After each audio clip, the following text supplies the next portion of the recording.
Hey, can you tell us a little about your airplane? Okay, yeah, Ken, I'd love to do that. This is a Van's RV-14A. I'm in my 8th year building it. The first 5 years while I was still working, in the last 3 years now that I'm retired, so I'm making actually more progress. And what did you do when you were working? I was an airline pilot for American Airlines, and had 35 plus years with them, a wonderful career.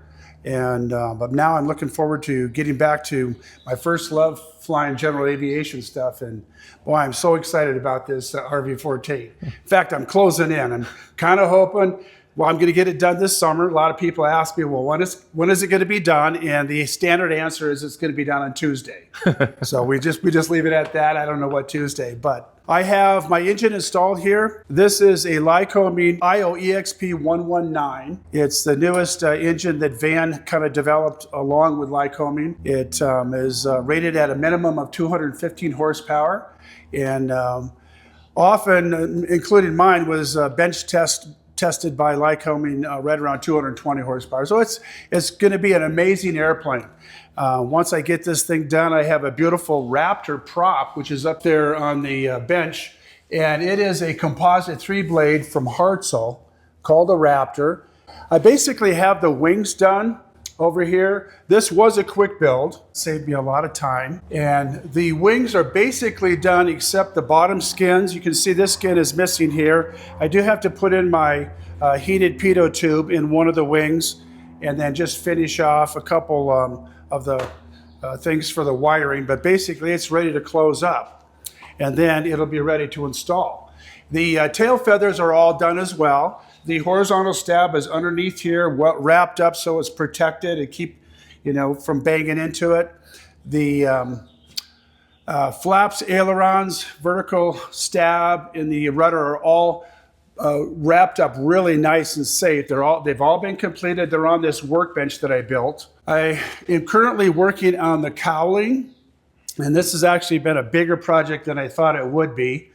A lot of little things to do with the fiberglass, and when I make little mistakes or whatever, it is nice because it's fiberglass and I can fix it.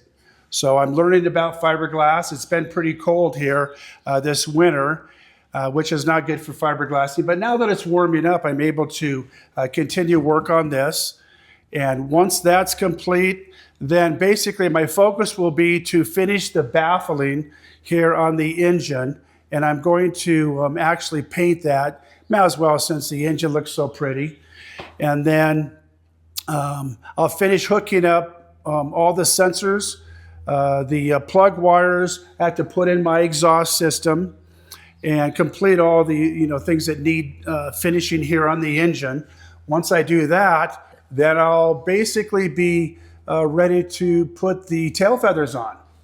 And then I'll have to rearrange the hangar here a bit, because then I'll put the wings on, be able to hook up the fuel lines, the hydraulics. I do have to finish the brakes, the brake lines down here on the airplane. And I do have some fiberglass work to do. So I've got the wing tips to do, and also the fiberglass tips on the tail feathers and the wheel pants. So that's going to be some more fiberglass work. But I'm getting close. You can see I'm getting close, and I am so excited. And I'm happy for all the people that come over and give me some good advice. There's amazing pilots, builders here at this airport, as there were in Hemet, where I came from. I had a great group of friends there in Hemet that helped me build.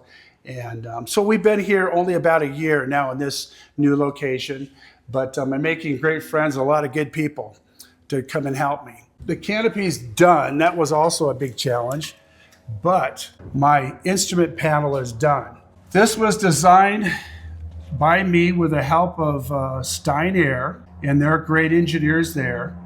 Stein wired it up for me. He built the wiring harnesses to my specifications, sent it all to me in a beautiful box, and I was able to install it. These seats and this interior came from Classic Aero up in Oregon. Man, those guys are fantastic. I tell you, I just am so impressed by this. You can only see part of it here. Now, Over here on the right side, you can see a little panel underneath the air inlet.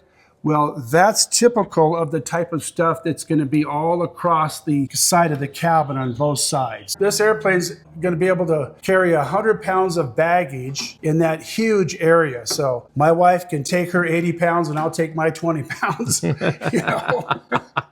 And she's going to be comfortable. I have heated seats back and bottom of the seats. Of course, all the Bluetooth connectivity, you know, with a nice Bose headset. She'll be able to listen to music or play on her iPad. And she's got all the places to plug in, you know, for her power. And she's going to be very comfortable in this. And that's exactly how we intend to use it, like a sport touring airplane. You know, it's a two-seat plane, but two-seater. But it's made for taller people. This airplane came as a result of a lot of RV-6 and 7 builders talking to Vans, and they said, Vans, you know, I'm a tall guy, I'm a big guy, and I had a chance to sit in that RV-10 of yours, and man, that fits me good. So they kind of campaigned for that. So Vans basically said, okay, we'll build you a two-seat airplane with basically the same dimensions of an RV-10. Yeah, I mean, this thing sits over 8 feet tall standing here, so it sits big and tall. I've got lots of shoulder room inside, lots of leg room inside, and my head doesn't even come close to the canopy, so I can leave all the ball caps on. I don't have to worry about hitting the canopy. And how tall are you? I'm 6'3". Yeah, so plenty of room, and I love that. I mean, that is one of the nicest features. I started this on December 5th, 2017, and this is number 1. Well, all the logs are here, and I'm up to number 8 now.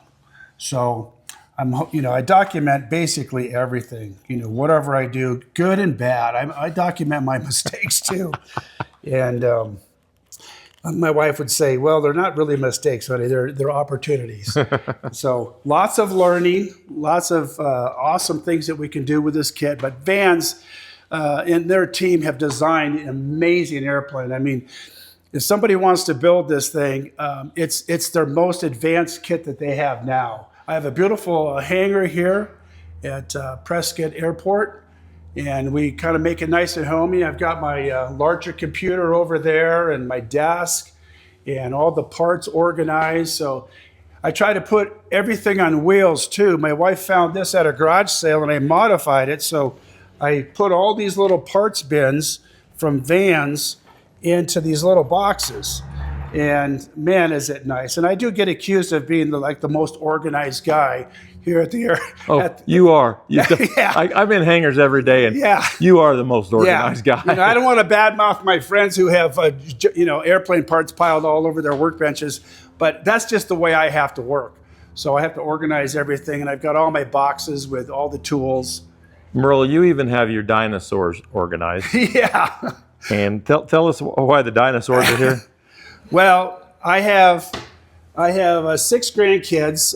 4 of them live up here in Prescott area, and they love for Papa to hide those dinosaurs. And I do that. And then they come out here and they got to find the dinosaurs. So they just get a blast out of doing it. Wait a minute. You have 4 dinosaurs. There's only 3 here. Well, that's true because my grandkids hid a 4th one and I haven't found it. So yeah, it's gonna, I'm gonna stick my hand in a box someday and it's gonna bite me. So we'll find that. But the grandkids love coming down here. And here's another thing that I kind of do that I think is kind of cool. I don't know of a lot of other people that do it, but if you'll just notice in here, I have some names right there, and they're highlighted. Now, Ann is my wife. She gets orange because that's one of her favorite colors, along with purple, the engine. But when people help me, I'll write down who they are, what they did, and I'm keeping a log of everybody that's helped me on my airplane. And someday when this thing's all done, whoever's around, we're gonna have a big party. We're gonna grill some steaks and just have a blast. And it's a family project and a friend's project. And that's what makes it so fun. When everybody gets involved, and even if my grandkids come over, I'll teach them how to drill a hole. And it's like their name goes in there and I take their picture and it's like, wow, this is a cool project.